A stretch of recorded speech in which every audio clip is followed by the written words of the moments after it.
Volume by price is one of those indicators that I get so many questions about. Everyone's like, how do you use it? How do you get it? What are your thoughts behind it? So I'm going to explain a little bit of analysis and I'm going to show you guys what I do every night to make sure that I'm using volume by price effectively the next day. Drop a like on this video and let's cut the shit and get right into it. So volume by price is this orange and red thing over here. It's volume, but instead of by time, it is by price.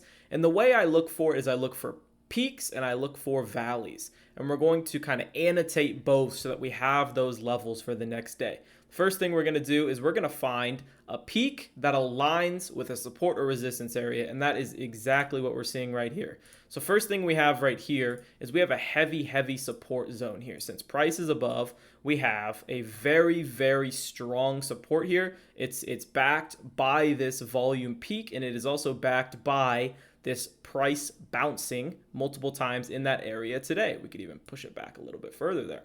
So multiple bounces with price action and high volume here. The next thing we're going to look at is below that, there's a volume gap all the way down to this 445.20-ish area. So below this bottom side, which let's draw a black line in there, below this bottom side here, we break down. This is going to be an easy area for bears to push the price through. So below 446.50, below that, it's going to be a very easy area for bulls to lose ground.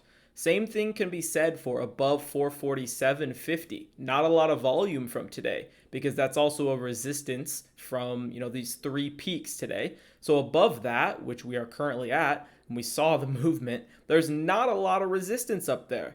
So this is how I would go into the next day. I'd have this support zone mapped out. I'd have this easy to move within zone where I think if it breaks to the downside, it's going to go quick. Then we have this zone at the top where if it goes above, we're likely to have to see some movement before we find the next resistance level.